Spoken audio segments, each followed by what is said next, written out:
Boa tarde, estão me ouvindo? Boa tarde, Bruno. Boa tarde, Bruno. Tudo bem? Tudo bom. Beleza. Bom, acho que todos os trabalhos já têm autores aqui. Podemos começar, pessoal, a sessão? Da minha Temos. parte, sim, professor. Beleza. Então vamos lá. Bom, pessoal, boa tarde a todos. Meu nome é Fernando. Sou docente aqui da USP, da FZEA, tá? E eu vou estar como moderador da sessão, juntamente com o Diego de Oliveira, que vai estar comigo aqui, assessorando e conduzindo a sessão aqui, tá? Qual que é a minha proposta, pessoal? É a gente passar o vídeo das apresentações e aí, na sequência, já abrir para comentários, perguntas, e aí a gente vai caminhando trabalho a trabalho com o vídeo, a apresentação e as questões, tá? Podemos caminhar dessa forma? Ok, por mim. Beleza. Então Pode sim, professor. eu sou um dos autores do trabalho, eu sou um dos autores de um dos trabalhos. Eu vou deixar o meu por último, tá? Para facilitar, acho que a dinâmica. E pegando a programação, o segundo trabalho, então, que seria o primeiro, é o trabalho 384, né? Que é o impacto do crédito ABC em Minas Gerais, uma análise da recuperação de pastagens entre 2013 e 2022. E dentre os autores, está aqui o Bruno Perosa, certo? Vou começar com o seu trabalho, tá, Bruno? Eu vou passar o vídeo, Ok, então, e aí na sequência a gente abre para perguntas. Deixa eu só abrir aqui. Vamos lá. Compartilhar minha tela.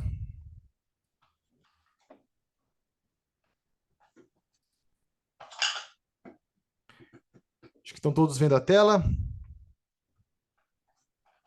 Sim, Só me confirma se vocês ouvem com o áudio. Vamos ver se. Sim,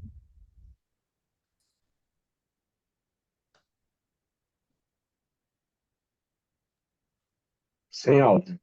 Sem áudio? Deixa Sem eu áudio. alterar aqui então.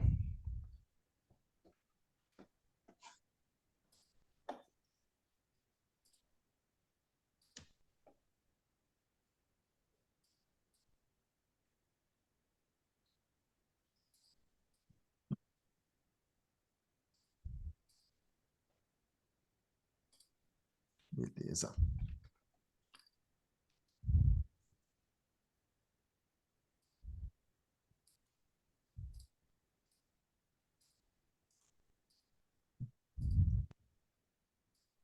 Internacionais da Universidade Federal de Uberlândia, e eu vou apresentar esse. Agora com o áudio, tranquilo? Com Estamos ok. áudio. começando de novo. Vamos lá. Olá a todos, meu nome é Bruno Perosa, sou professor do Instituto de Economia e Relações Internacionais da Universidade Federal de Uberlândia, e eu vou apresentar esse trabalho aqui hoje, o impacto do crédito ABC em Minas Gerais, uma análise da recuperação de pastagens entre 2013 e 2022, que eu escrevi em coautoria com o Guilherme Leão, que é mestre em Geografia pela UFMG, e com o Marcelo Campos, que é mestre em Agronomia ou Ciência de Solos na Unesp de Jaboticabal. Tá? Então, rapidamente, falar um pouco aqui da contextualização. Então, a gente vai estar tratando nesse trabalho sobre agricultura de baixo carbono, que de uma forma muito sucinta, é um conjunto de técnicas que permite a produção com menores emissões de carbono, até com captura e mitigação de emissões. A agricultura de baixo carbono sempre foi central na estratégia de mitigação do Brasil. O Plano ABC foi lançado em 2011 e criou um conjunto de políticas de incentivo e monitoramento para tentar mensurar quanto que seria mitigado pela agricultura. Só para vocês terem uma ideia, segundo os dados, né, do MAP Biomas, atualmente o Brasil tem mais de 50% do total de emissões vem da agricultura e de mudança no uso da terra. Tá? Então é óbvio que uma estratégia que afete essas duas fontes é central para o Brasil conseguir reduzir as emissões deles. Tá? Então, uma parte muito importante do plano ABC foi o crédito ABC, que basicamente é um crédito especial subsidiado para aqueles agricultores que adotarem uma das 6 técnicas que estão previstas aqui no plano ABC. Então, rapidamente, só para vocês verem, essas são as 6 técnicas: recuperação de pastagem, integração lavoura-pecuária-floresta, tratamento de dejetos, fixação biológica de nitrogênio, sistema de plantio direto e florestas plantadas, tá? Então, o Plano ABC estabeleceu uma série de metas e o Brasil cumpriu a maioria dessas metas, sendo que a única das 6 técnicas que não conseguiu cumprir foi a recuperação de pastagens degradadas, que era a que tinha maiores metas, né? O potencial é muito grande no Brasil pelo grande número de pastagens que a gente tem de baixo vigor no país, tá? Então, várias explicações surgiram para falar dessas dificuldades e uma das mais importantes está ligada ao direcionamento do crédito, tá? Vários estudos mostraram que há uma série de dificuldades por parte do sistema bancário para conseguir conceder esse crédito e acessar os agricultores que têm maior potencial para conseguir gerar a mitigação. Esse potencial depende tanto de características do produtor e da propriedade, né, de gestão, quanto de características da localização que eles têm. Tem localizações que têm um potencial, um estoque de carbono potencial muito maior. Então, essa é uma discussão. E aí, esse trabalho vai olhar o caso de Minas Gerais, que é o quarto maior produtor do Brasil e possui uma elevada atividade pecuária com pastagens degradadas no país. Tá? Então, seguindo aqui, o problema de pesquisa que foi analisado, foi colocado, foi qual o impacto do crédito ABC sobre o processo de recuperação de pastagens em Minas Gerais. Os objetivos foi analisar como evoluíram as pastagens, o que a gente chama de vigor no estado, né, considerando em nível municipal, durante os anos de 2013 a 2022, olhando o crédito. Então, a ideia é tentar comparar se as regiões, os municípios que receberam mais crédito ABC, eles tiveram melhorias maiores no nível de vigor das pastagens. Tá? Então, verificar se essas regiões são as mesmas, para tentar ver um pouco justamente se o crédito está tendo esse impacto esperado dele e está realmente acelerando o processo de recuperação do que na ausência dele. Tá? Então, essa é a ideia principal. Tá? A metodologia, enfim, foi um trabalho inicial, agora a gente está trabalhando num paper mais robusto, né, metodologicamente, mas foi um trabalho inicial. Então, a gente fez uma revisão da bibliografia sobre tecnologias ABC e o estado de Minas Gerais, a pecuária em Minas Gerais. E depois a gente tentou construir alguns indicadores iniciais, que a gente está usando em outros trabalhos, inclusive, mas são basicamente 2 indicadores. Um é o índice de evolução do investimento em tecnologia ABC, então olhar um pouco quanto que teve de crédito ABC para cada município, tá? E o outro é o índice de melhoria das pastagens, que eu acho que é a principal contribuição desse trabalho.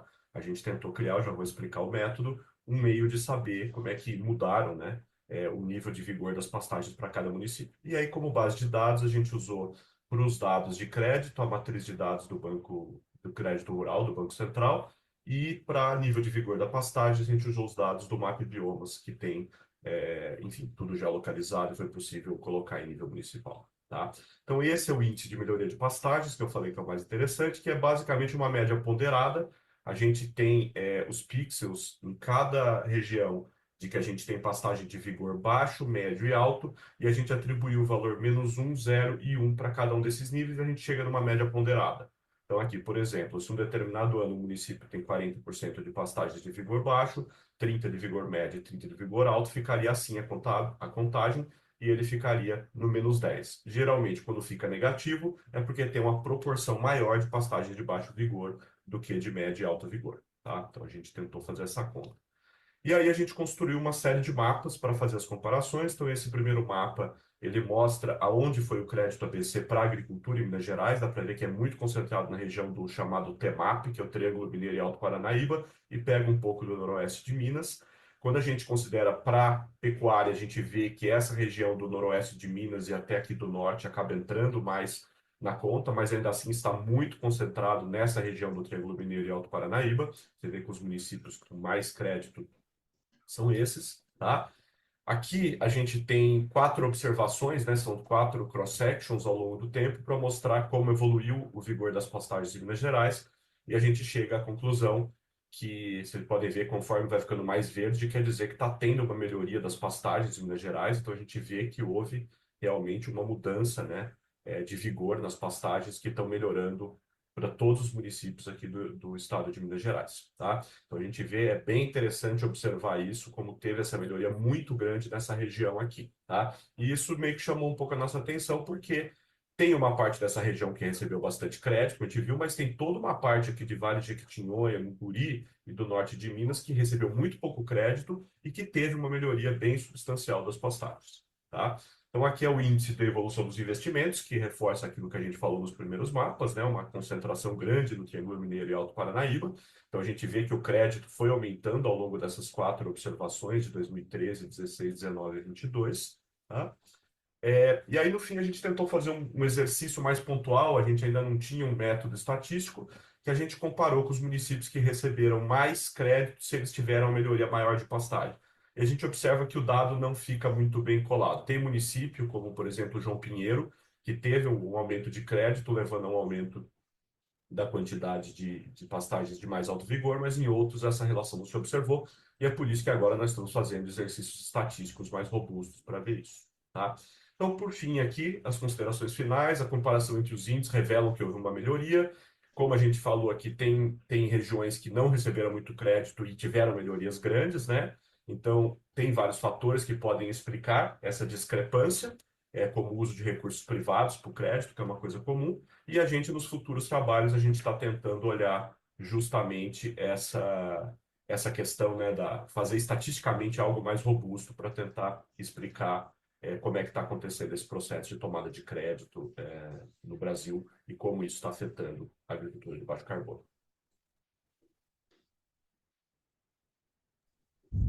Bom, legal. Nossa, parabéns pelo trabalho, Bruno. Achei bastante interessante mesmo a abordagem, as bases de dados, os índices que vocês criaram. E abro para perguntas, dúvidas. Isso, logicamente, o Diego, né? A Rafaela, o Elimar, todos os membros da sala mais convidados a participarem. Alguém tem algum comentário, pessoal? Alguma pergunta? Eu gostaria de fazer uma pergunta, professor. Fique à vontade. Professor, eu sou leigo no assunto, né? Mas avaliando o trabalho, eu gostaria, assim, de fazer a pergunta no sentido de que existe uma discrepância, né, entre as áreas. Ficou evidente no trabalho. Essa discrepância, ela é proveniente de maior potencial de criação de carbono na região ou de uma maior difusão, né, da informação ao produtor final lá, que sabe que pode utilizar essa técnica e, no fim, entrar com solicitação desses recursos. Tá? Essa seria uma pergunta. E uma outra pergunta seria se esses benefícios, apesar do trabalho ser no nível de município, né, um pouco mais macro, ele chega ao produtor final. O produtor final ele recebe benefícios financeiros. Ele tem recebido esse benefício financeiro? Essas seriam as duas perguntas, professor. Posso responder? Por favor, Bruno, fique Tá. à vontade. Então, beleza, tá? Obrigado aí, Fernando, pela apresentação. Elimar, ótimas perguntas. Assim, a tua primeira pergunta, eu acho que ela vai nesse sentido, que é uma discussão muito grande, que é a principal motivadora. Isso aí é um projeto que a gente tem na FAPEMIG, e foi a principal motivação, porque a gente percebeu que há uma concentração regional muito grande da concessão dos créditos dessa modalidade baixo carbono, muito regionalizada na região do Triângulo Mineiro e Alto Paranaíba, que a gente chama de TEMAP. Eu estou em Uberlândia, então na nossa região aqui, está muito forte. E aí a discussão, você tem várias discussões. Uma primeira, já tem vários estudos mostrando que há barreiras institucionais ao crédito. E não só o crédito ABC, mas o crédito ABC ele sofre mais ainda com isso. Porque o crédito ABC ele exige que a instituição que conceda o crédito faça um monitoramento se foram adotadas práticas. E ainda não existe um bom protocolo no sistema bancário para verificar se isso está sendo feito. Então, tem um monte de trabalho. Eu trabalhei em alguns projetos no GV Agro, da Fundação Getúlio Vargas, que a gente olhou que o crédito ABC ele é pequeno e ele ainda sobra, porque de tanta barreira que você tem a concessão. Tá? Então, você tem uma dificuldade desse tipo. Então, essa é uma coisa que acho que é constatado na literatura. A outra questão é o potencial. E realmente, o que a gente percebe? Tá? As regiões onde você tem mais agricultura, como especialmente pecuária, né? Porque a recuperação de pastagem é uma parte muito grande, né, disso aí, onde você tem mais pecuária, obviamente são as regiões onde o estoque de carbono foi reduzido. Então, o potencial é maior de carbono. Tá?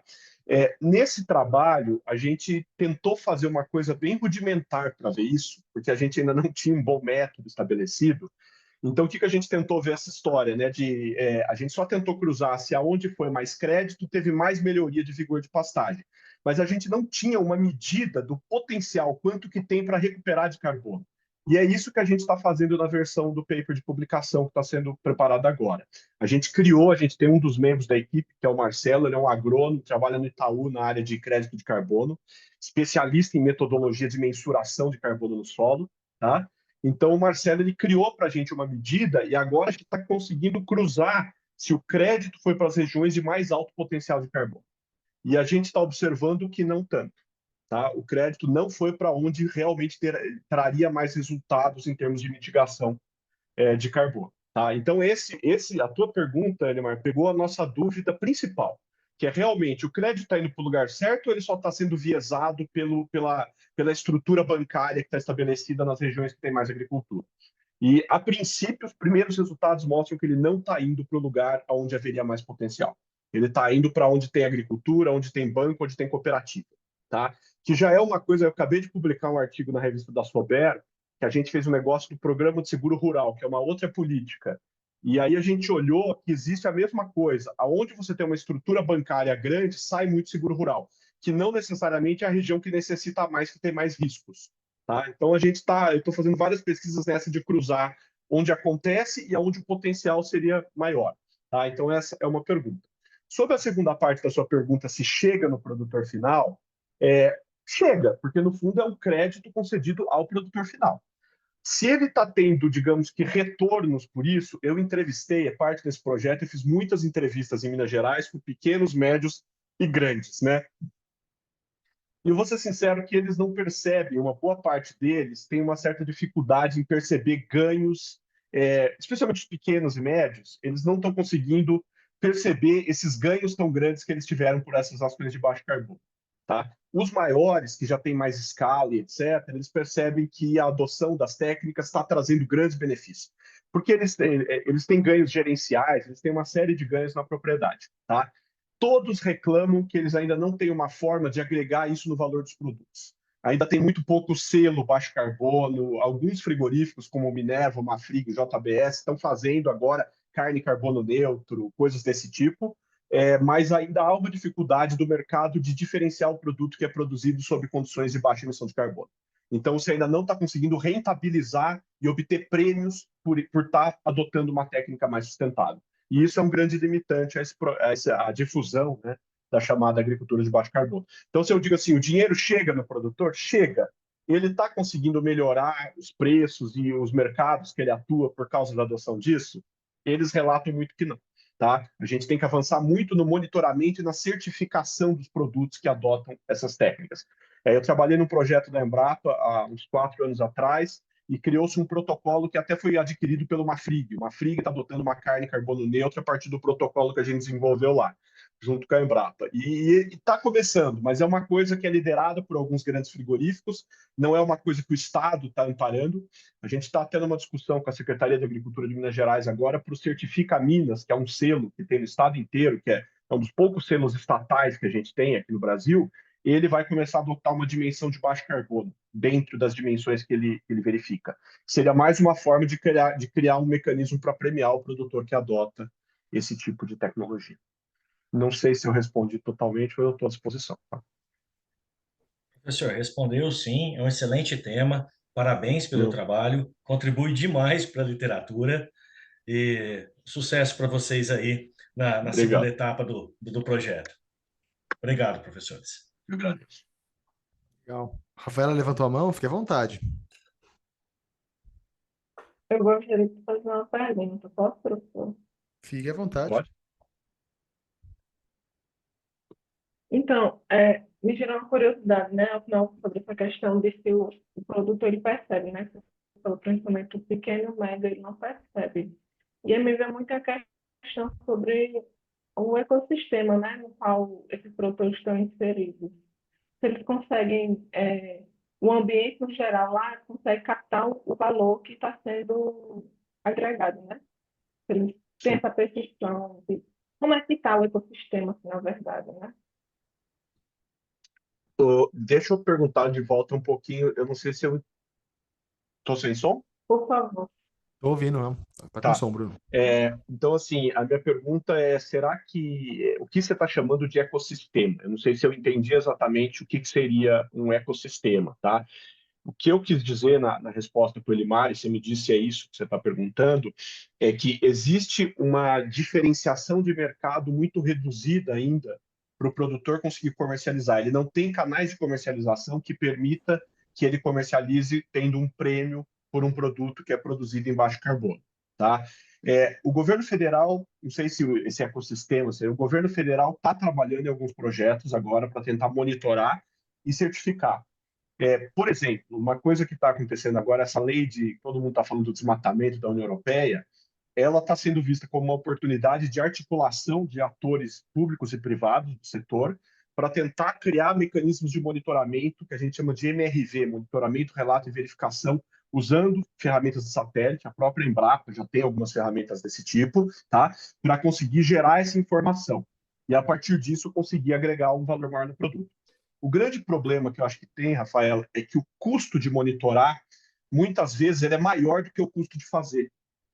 Tá? Então, o custo de você gerar a informação de que o produto é sustentável, ele é maior do que o custo de fazer o produto sustentável.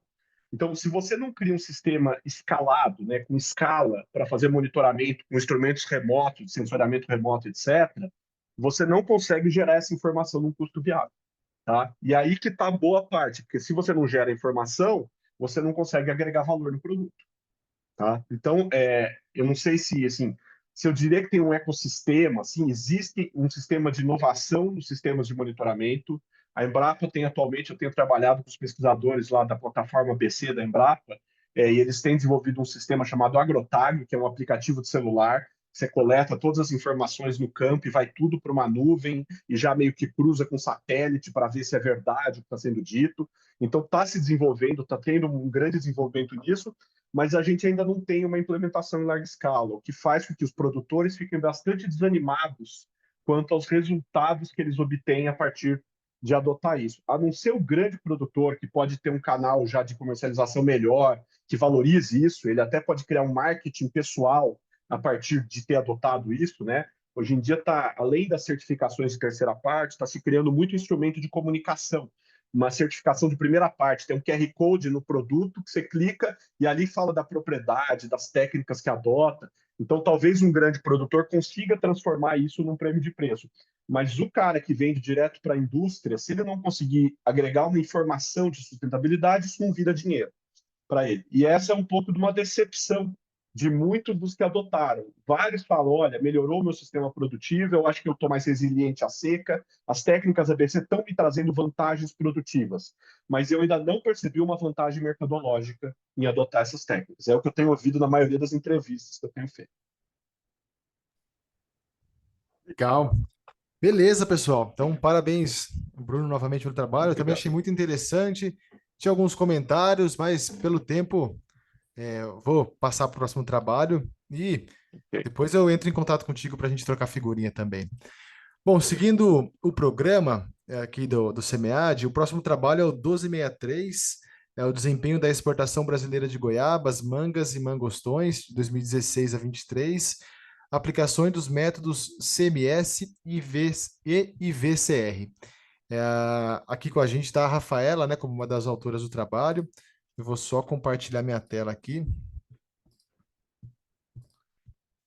E só confirmem para mim quanto ao som, por favor. Me chamo Rafaela e vou apresentar para vocês o trabalho intitulado Desempenho da Exportação Brasileira de Goiabas, Mangas e Mangostões 2016-2023, aplicação dos métodos CMS e IVCR. O trabalho contou também com a autoria da doutora Renata B. Oliveira e do doutor Márcio Sampaio Pimentel. Quando falamos de competitividade agrícola, notoriamente o Brasil é conhecido pela sua competitividade, principalmente no agronegócio. Bornal, em 2021, faz um destaque para a fruticultura no ramo do agronegócio brasileiro. Por sua vez, a FAO, em 2023, indica que o Brasil é o terceiro maior produtor de frutas no mundo, atrás somente da China e da Índia. No entanto, dados da Abrafrutas de 2024 revelam que em 2023, apesar da alta produção, o Brasil só exportou cerca de 2,4% E com isso, nosso objetivo é analisar o desempenho das exportações brasileiras de goiabas, mangas e mangostões no período de 2016 a 2023, por meio da aplicação dos métodos do CMS, que é o Constante Market Share, e o IVCR, que é o Índice de Vantagem Comparativa Revelada. Como banco de dados, utilizamos dados do Ministério do Desenvolvimento, Indústria, Comércio e Serviços, o MDIC, sendo selecionado como variável de controle do Sistema Harmonizado 6, além de goiabas, mangas, mangostões frescos e secos, e variáveis de interesse, estados de origem, país importador e o valor FOB. Utilizamos também o banco de dados da World Integrated Trading Solution para os mesmos produtos de interesse, os parceiros, o período e o fluxo comercial também. Com relação à aplicação do Constante Market Share, dividimos o período em duas partes, sendo o período 1 de 2016 a 2019, identificado como P1, em razão da crise econômica e política que o país estava vivendo, e com o período 2, de 2020 a 2023, em razão da crise mundial de saúde que foi ocasionada pelo Covid-19. Para países de análise, selecionamos Holanda, Estados Unidos, Espanha, Reino Unido, Portugal, Canadá, Argentina, Chile, França e Alemanha. Com relação às análises do Índice de Vantagem Comparativa Revelada e o Índice de Vantagem Comparativa Revelada Simétrica, selecionamos os países México, Holanda, Índia e Egito. Como resultados, temos primeiro essa tabela 1, que mostra o desempenho das exportações brasileiras. E nela podemos observar que, em termos de crescimento, as exportações brasileiras entre o período 1 e o período 2 cresceu em torno de 29,7%, um resultado superior em relação às importações mundiais no mesmo período. Na tabela 2, apresentamos a participação brasileira no mercado internacional por países e a variação da importação mundial. Nela podemos perceber que ambos os períodos, tanto o P1 quanto o P2, existe uma predominância brasileira no mercado argentino, com cerca de 88% em ambos os períodos. Também temos destaque para a Argentina em termos da variação de importação, sendo o mercado argentino com a maior variação. Por sua vez, o mercado francês apresenta uma menor variação, com cerca de 3%. Dando continuidade, na tabela 3 observamos o efeito da composição do mercado. Nela, vemos que a Holanda, Estados Unidos e Espanha são os principais demandantes dessas frutas no mercado internacional. Isso significa que esses países exercem uma grande influência na participação brasileira dentro do mercado internacional. E aí, a FAO, em 2024, ela fala que o Brasil é um dos 3 principais fornecedores de frutas, tanto para a União Europeia quanto para os Estados Unidos. Na tabela 4, apresentamos o cálculo do CMS, do Constante Market Share. Nela podemos perceber que se a cota de participação do mercado P1 tivesse mantido constante em P2, o Brasil teria como resultado cerca de 240 milhões de dólares. Tracy, em 2020, comenta que a recessão brasileira de 2016 foi decorrente, em sua maioria, de problemas internos, e isso não comprometeu a demanda externa. Porém, com a crise mundial de saúde que ocorreu em 2020, em termos econômicos, ela foi a mais grave do que crises anteriores. Na tabela 5, apresentamos a demonstração de efeitos propostos pelo Constante Market Share. Nela observamos que a exportação brasileira variou cerca de 58,46 milhões de dólares. Apesar disso, sua composição de mercado sofreu impactos negativos, com a redução no valor de cerca de 4,14 milhões de dólares. Segundo a FAO, isso pode ter sido ocorrido pelas drásticas restrições que ocorreram no P2, que foram ocasionadas pelas interrupções de fornecimento das exportações da União Europeia devido ao Covid-19. Já na tabela 6, apresentamos o Índice de Vantagem Comparativa Revelada, o IVCR, de 2016 a 2023. Observando inicialmente o Brasil, percebemos que, de acordo com a literatura, os seus resultados nos indicam que o Brasil possui vantagem comparativa revelada forte, com valores superiores a 4. Por sua vez, ainda, seus resultados nos revelam que, de acordo com a literatura, ainda possuem a vantagem comparativa revelada média, o que também foi verificada por Mutansky e outros autores em 2022, onde eles verificaram a competitividade das mangas indianas em relação aos países, inclusive o Brasil, durante o período de 2006 a 2022, e foi observado que as mangas brasileiras possuem um valor de vantagem comparativa revelada maior do que as indianas. Por fim, trazemos essa figura número 1, que apresenta o índice de vantagem comparativa revelada assimétrica durante o período de 2016 a 2023. Nela, destacamos o índice alcançado pelo Egito, como país que notadamente apresenta vantagem comparativa em relação aos principais competidores. Concluímos que o Brasil possui participação constante na cota de mercado internacional. Todavia, atribui-se tal desempenho ao aumento da demanda de mercado, e não à sua competitividade. Em termos de resultado de vantagem comparativa revelada, o Brasil demonstrou possuir uma forte vantagem contínua. Esse resultado, ele contribui para esclarecer sobre a competitividade das goiabas, mangas e mangostões brasileiros no mercado internacional, como também para fortalecer estratégias no desenvolvimento e na expansão desse mercado. Como limitações, indicamos a indisponibilidade de acesso dos dados completos de alguns países, dentre eles a Tailândia, relevante player exportador. Como estudos futuros, indicamos a compreensão de como os fatores internos desses países influenciam na dinâmica do desempenho exportador. Foi isso a apresentação desse trabalho, muito obrigada, e deixamos aqui nossos contatos para maiores informações ou dúvidas. Beleza, deixa eu só mudar a tela. Beleza, bom, parabéns também, Rafaela, pelo trabalho. E abro, como fiz anteriormente, abro para todos para perguntas, questionamentos, dúvidas, fique à vontade, tá? Professor, posso fazer a pergunta? Por favor, Elimar, fique à vontade. Obrigado, professor. Rafaela, parabéns pelo trabalho. Está muito bem desenvolvido, muito bem apresentado. Tá?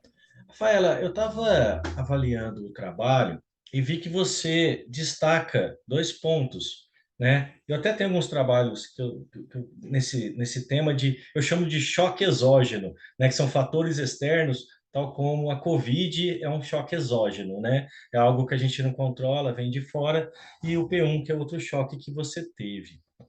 Mas, assim, eu acho até difícil, eu não sei se você teria como se aprofundar, mas nesse trabalho existem fatores também que são climáticos, além da questão dos choques da Covid. Além da Covid, por exemplo, aqui no Brasil, se fosse falar da uva no Rio Grande do Sul, eu estava ferrado, né? Porque teve um grande problema lá, e isso vai afetar toda a produção da região.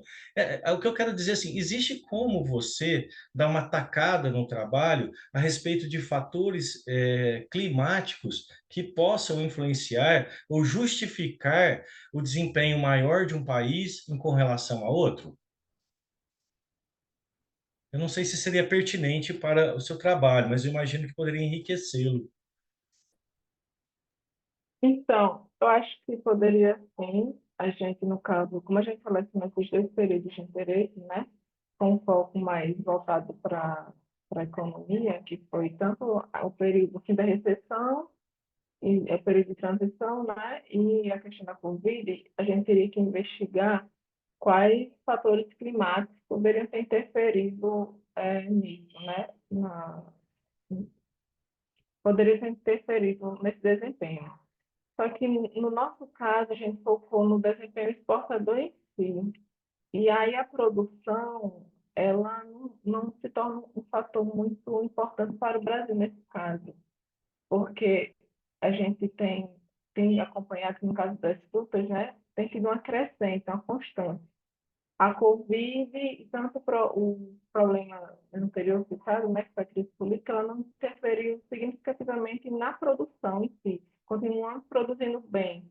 No entanto, existe um gargalo que é na exportação. A gente viu com dados da Abrafrutas, com dados da FAO também, que boa parte do que é produzido no país não é exportado, apenas foi exportado 2,4%, se não me engano.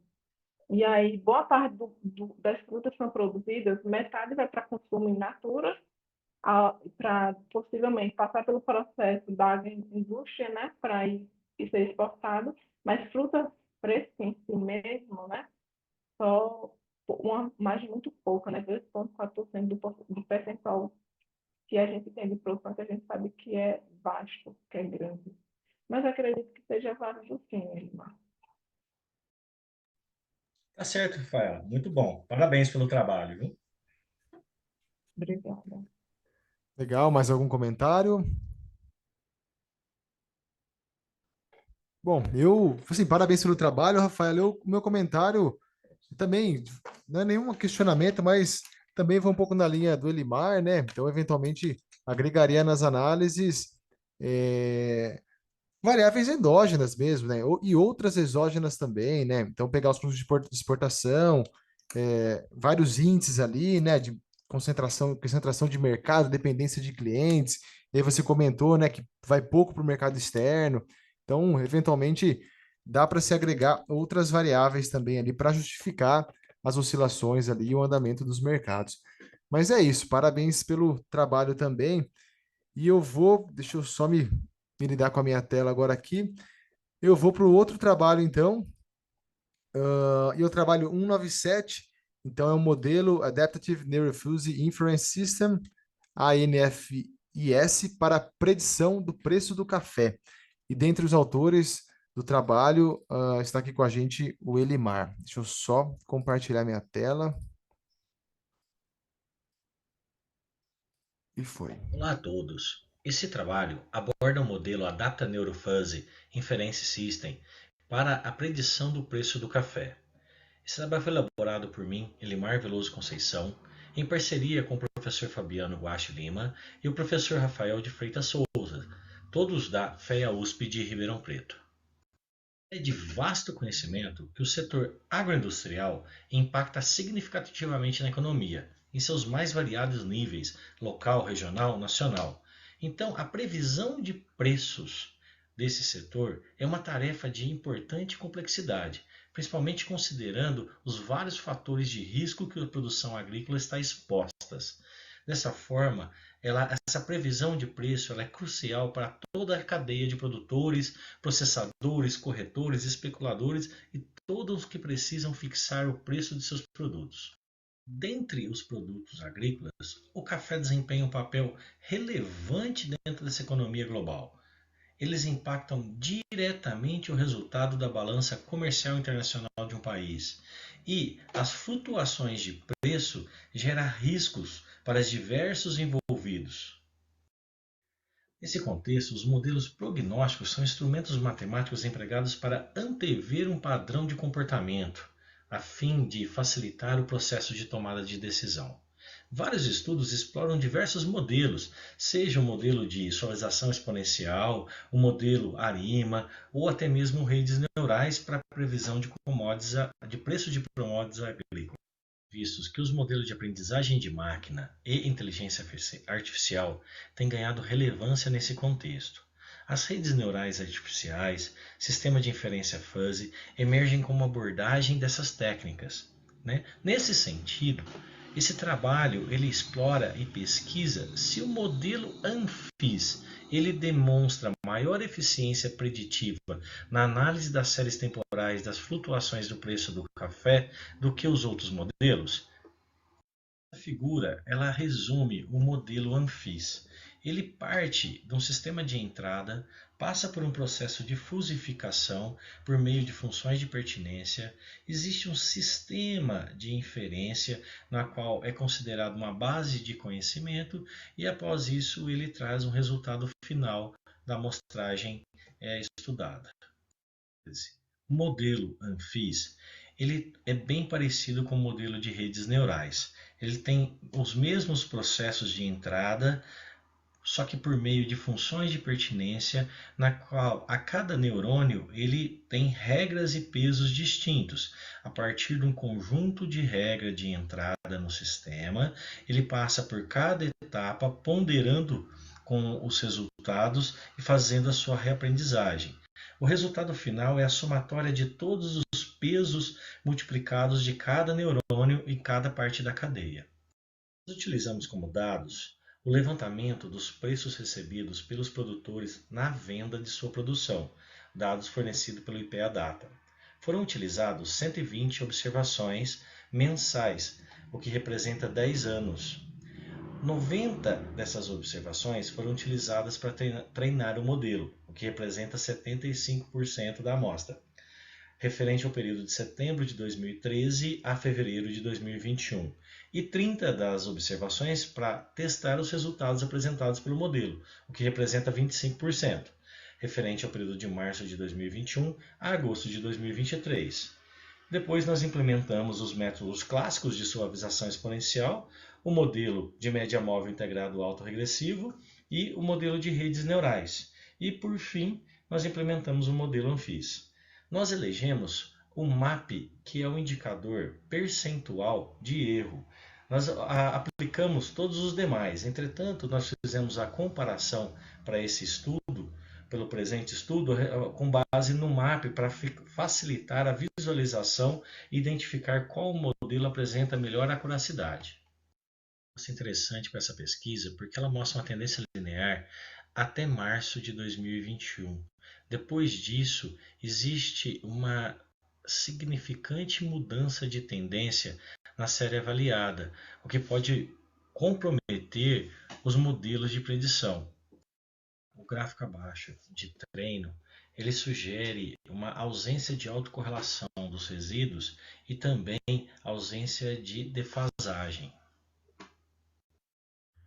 O resultado da nossa pesquisa, ela demonstra que o percentual de erro apresentado pelo MAP é distinto para cada modelo aplicado e apresentado. No sistema de suavização exponencial, nós tivemos um percentual de erro de 36%. Já ao implementarmos o modelo clássico, que é o ARIMA, tivemos uma redução desse percentual de erro de 36% para 32%. Tá? Entretanto, ao usar um sistema de rede neural, nós conseguimos melhorar a eficácia do modelo e ele errando apenas 15%. Já uma rede neural multicamadas aí, tivemos um percentual de erro de 32% e uma rede neural de aprendizagem profunda, já o erro foi gigantesco aí, de 4.157%. Sequência, pusemos para rodar o modelo ANFIS, no qual ele tem várias variáveis de entrada, ao qual representa os neurônios de entrada, que ele passa por funções de pertinência, na qual ele se adapta melhor ao modelo apresentado. Ele usa um sistema Sugeno para fazer o sistema de cálculo e tem uma saída que apresenta o resultado da rede para nós. Na série de treinamento, é possível avaliar que o modelo replica bem os dados apresentados. Nós trazemos uma comparação de todo o modelo, seja ele do período de treinamento, seja ele no período de teste. A gente verifica aqui que na parte de treinamento ele se aproxima muito do modelo, já na parte de teste ele distancia ligeiramente do modelo. Os resultados demonstram que o modelo ANFIS foi o que apresentou maior acuracidade entre todos os modelos estudados. Ele apresenta um percentual MAP de 7,91%, o menor índice de erro entre todos os modelos apresentados no estudo. Destaca a superioridade do modelo ANFIS em comparação aos outros modelos para a previsão da série de café, do preço do café. Isso tem implicação para toda a cadeia de produtores, especuladores e investidores que trabalham com esse produto. Uma questão de espaço, que trazemos apenas uma amostra das referências utilizadas no trabalho. Por fim, eu agradeço a todos e me coloco à disposição para qualquer esclarecimento.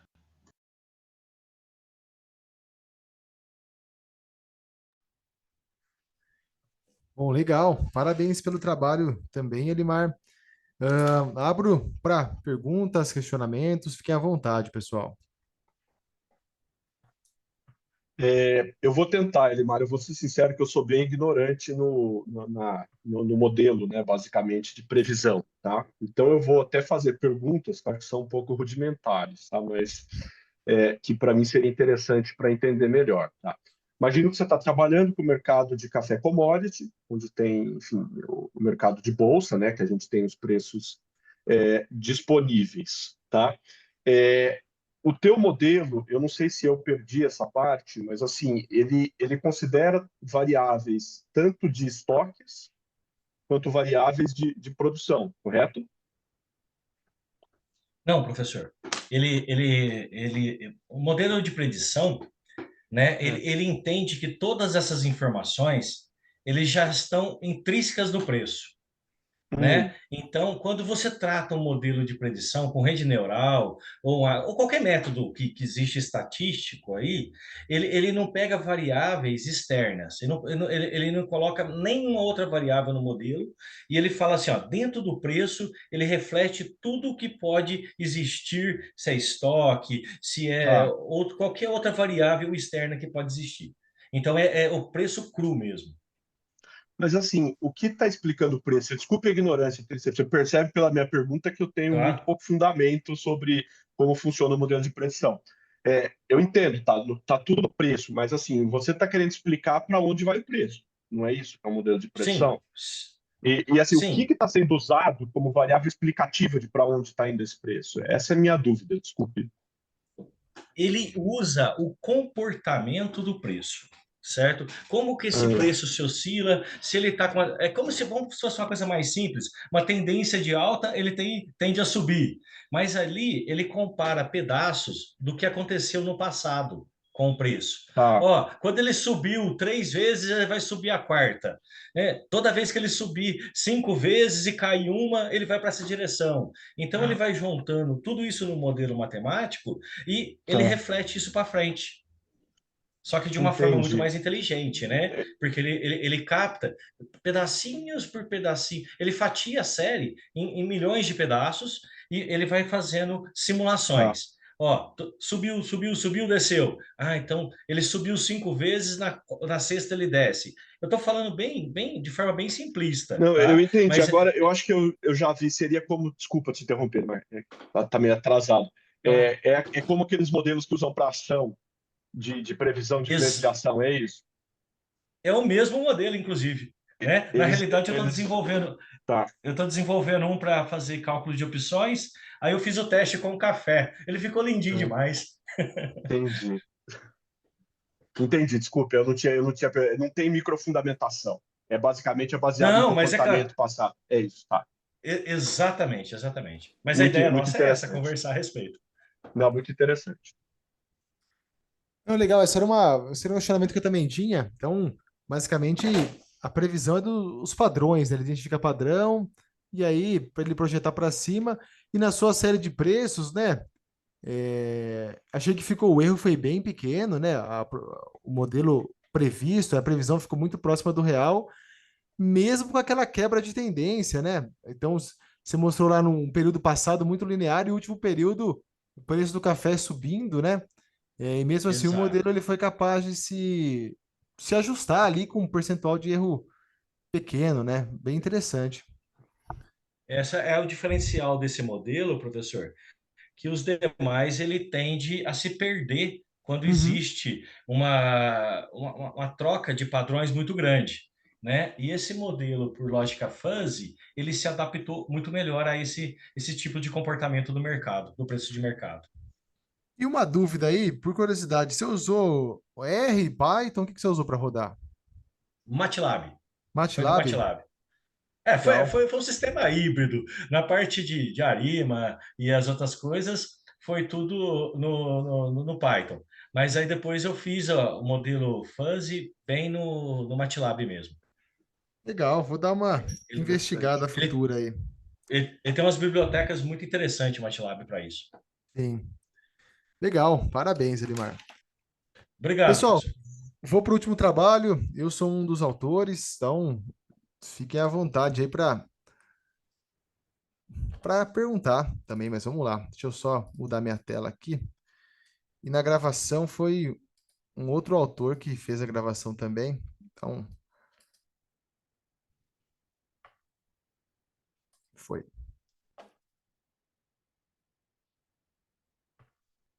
Saudações a todos e a todas que acompanham essa sessão. Meu nome é Everton Costa e estarei apresentando o trabalho O Impacto Ambiental do Transporte de Soja no Brasil, evidências do formato em N da Curva Ambiental de Kuznets, um trabalho desenvolvido juntamente com os professores Fernando Rocha, Tiago Pera e José Vicente Caxeta Filho, da Universidade de São Paulo. Introduzindo este trabalho, nós indicamos a grande importância que a ação humana apresenta na degradação ambiental, sendo uma causa relevante da crise climática que vivemos e um dos mais importantes desafios para a sua superação ou mitigação, principalmente quando pensamos numa economia do mercado que está extremamente interligada a uma degradação ambiental pelo uso de recursos. Nesse sentido, apresentamos o conceito de curva ambiental de Kuznets, desenvolvido por Grossman Kruger em 1991 e que relaciona a degradação ambiental com o crescimento econômico, com os seus principais formatos de U invertido, apontando um crescimento inicial da degradação ambiental no decorrer do crescimento econômico, que é seguido por uma redução dessa degradação, e o formato de N, que aponta para que, após o crescimento inicial da economia e um consequente aumento da degradação ambiental, há uma redução que não se sustenta por muito tempo, tornando novamente a inflexão dessa curva com um novo aumento na degradação, gerando um formato de curva em N. São esses formatos que nós queremos validar neste trabalho, sendo isso o objetivo principal deste artigo. A justificativa para isso está na grande importância que a soja tem para o Brasil, sendo o principal produto da pauta de exportação do nosso país, representando aproximadamente 12% do total que é exportado, e num cenário em que o transporte no nosso país é realizado predominantemente pelo modal rodoviário, grande emissor de gases do efeito estufa, e num cenário em que esse problema é acentuado uma vez que os principais portos exportadores de soja estão localizados em regiões distantes às principais regiões produtoras, sendo necessária uma visão sobre o impacto ambiental que o transporte desse produto apresenta. Assim, esse trabalho utilizou como metodologia para atingir esses objetivos duas principais etapas. A primeira, o desenvolvimento de um modelo matemático de otimização que buscou determinar o custo mínimo para o transporte de soja no Brasil no período de 2002 a 2017 e, por meio dos fluxos ótimos, nos permitir estimar as emissões de CO2 no transporte de soja e utilizar essa variável como sendo a variável dependente do modelo econométrico e, consequentemente, nos permitir a validação ou não das hipóteses referentes à curva ambiental de Kuznets.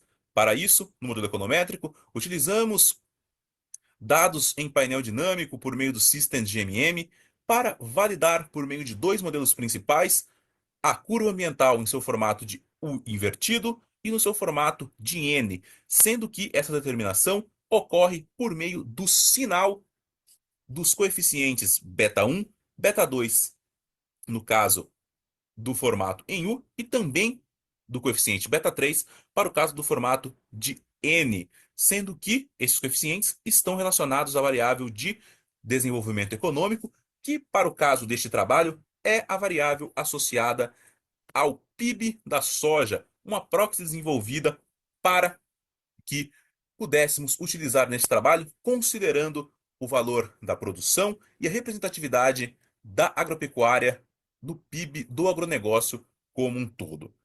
Além dessas principais variáveis, por meio de outros trabalhos na literatura, consensuou-se em utilizar variáveis também muito importantes para análises desse tipo, como a área, o total de rebanhos, o desenvolvimento econômico da população, o tamanho da população, o preço do produto, os empregos e os investimentos públicos em rodovias como proxy dos investimentos totais em logística.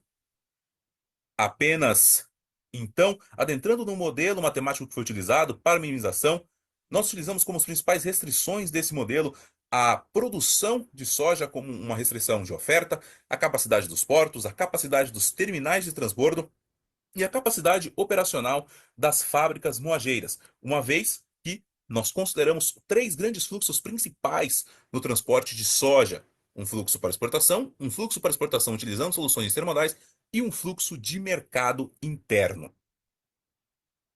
Posteriormente, utilizando fatores de emissão, nós estimamos e calculamos as emissões de dióxido de carbono, tanto para os fluxos rodoviário, para o mercado interno e para fábricas, como o fluxo que utiliza soluções intermodais. De posse dessas informações, foi possível, então, considerar esta variável como dependente do modelo econométrico e adiantarmos-nos para demais conclusões, apresentando brevemente os resultados do trabalho. Nessa figura, apresentamos que, conforme já esperado, as emissões de CO2 foram maiores nas regiões que originam a maior produção de soja. Isto é extremamente importante e já explica desde já o grande impacto que o efeito escala de produção apresenta nessas emissões, mesmo com soluções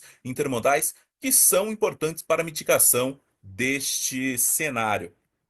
Quando analisamos especificamente todos os modelos que foram estimados, considerando a estratégia de One e Two Step do System GMM, nós percebemos no modelo 4, que utiliza a estimação mais robusta em termos de mitigação de problemas estatísticos como homocedasticidade e autocorrelação dos resíduos, que a validação estatisticamente significante do formato em N para a curva ambiental de Kuznets.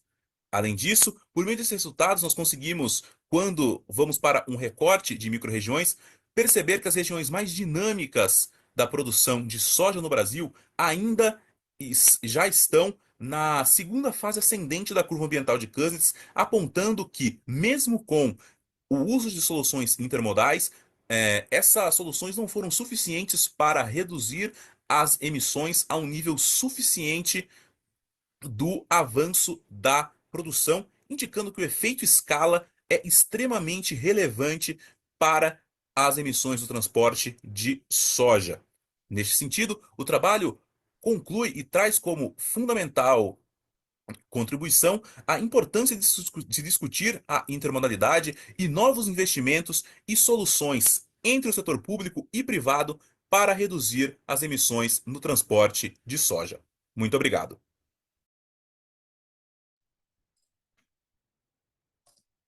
Beleza, pessoal. Então, eu estou representando os demais autores aqui. Fique à vontade para perguntas, dúvidas, etc.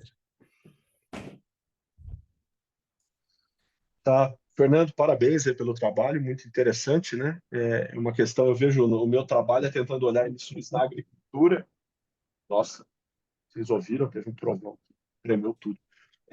Enfim, olhar emissões da agricultura é muito interessante ver trabalhos que tentam olhar todas as emissões que estão envolvidas na logística, né? Da fase pós-colheita, né? Posso te fazer? Eu vou fazer uma pergunta também simples. Assim, eu já fiz um trabalho sobre curva de Kuznets ambiental, tá? Legal. Mas enfim, com uma outra aplicação completamente diferente, né?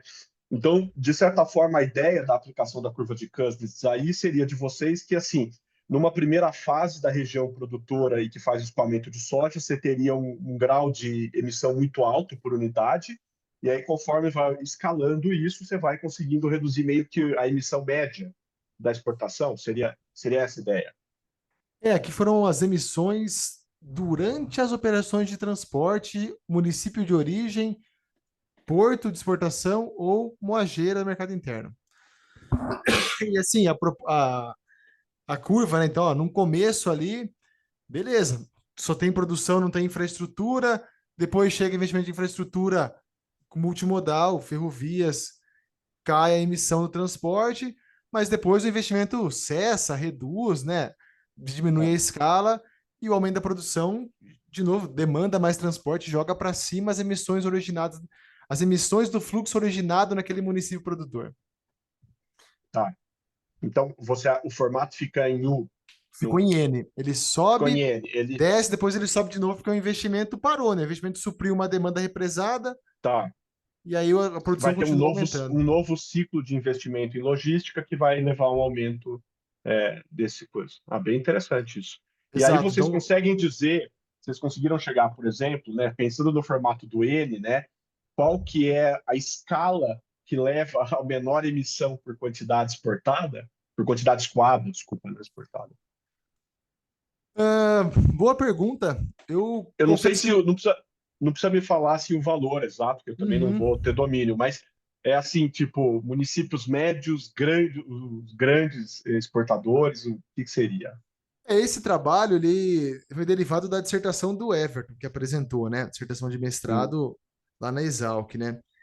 E ele fez esse detalhamento no trabalho completo dele, mas assim, Mato Grosso, Centro-Oeste, que acho que é a região que cresceu por último, né? Não que está crescendo mais atual, a nova fronteira agrícola, mas o último crescimento, que teve investimento em infraestrutura, a maior parte dos municípios já está na última perna do N, né?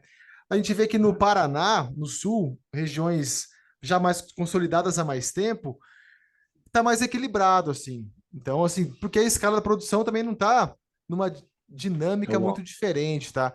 Mas ele explorou isso no trabalho, tá? Assim, mais detalhes eu não me recordo exatamente, assim, mas eu tinha essa diferença do sul para a região centro-oeste e a região de nova fronteira agrícola, a maior parte está na primeira e na segunda perna, né? Tipo, eles não estão naquela fase que o investimento já foi saturado, né? Que as opções de transporte já está ficando a emissão ponderada ali muito maior, não está na última fase do N ainda.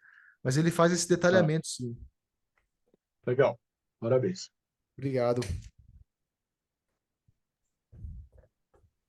Fernando, eu acho que eu não tenho nenhuma algo para agregar no sentido. Eu só queria parabenizar mesmo o trabalho. Muito bom, muito bem apresentado. Voz de locutor, hein? Ficou O, chique o negócio, a apresentação. o Ficou muito Everton tem boa. mesmo, viu? E ele trabalha com isso, viu? Eu Faz uns fiquei, bicos de locutor. eu fiquei batendo o olho aqui, falei assim, eu vou achar alguma coisa nesse método de regressão aí, mas a princípio eu não vi nada que desabone o trabalho. Foi muito bem feito, muito bem elaborado. Eu conheço um pouquinho desses métodos, mas assim, ao que eu vi, ele está bem estruturado. Eu só gostaria de deixar meus parabéns aí pela apresentação. E sucesso com ele para frente aí. Legal, obrigado. Mais algum ponto, pessoal? Não. Todos satisfeitos? Pra mim tá Sim. Ah, Diego, algum recado?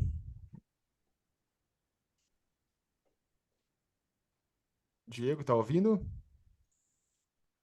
Bom, o Eu Diego acho que colocou. tem sempre um recado de avaliar a sessão. Eu sei que acho que eu fui moderador, me pediram. Então, mas o Diego até colocou aí no chat, né? Tem uma recado Tá, para avaliar a sessão, um link para avaliar a sessão, né? tá. Ah, e pessoal, não havendo questionamentos, dúvidas, recados, eu paro por aqui. Então, eu parabenizo novamente a todos os três aí pelos trabalhos, e agradeço a participação de todos aqui para contribuir para esse momento, para agregar os respectivos trabalhos ali, na discussão científica, assim por diante. E eu me coloco à disposição como um contato futuro aí para consultas, parcerias futuras que possam ser de interesse mútuo aí. Tá certo, pessoal? Obrigadão, então, viu? Bom final de certo? semana para Obrigado a todos. todos também. Obrigado, hein? Boa tarde. Até mais. Valeu, tchau, Forte tchau. abraço, até mais.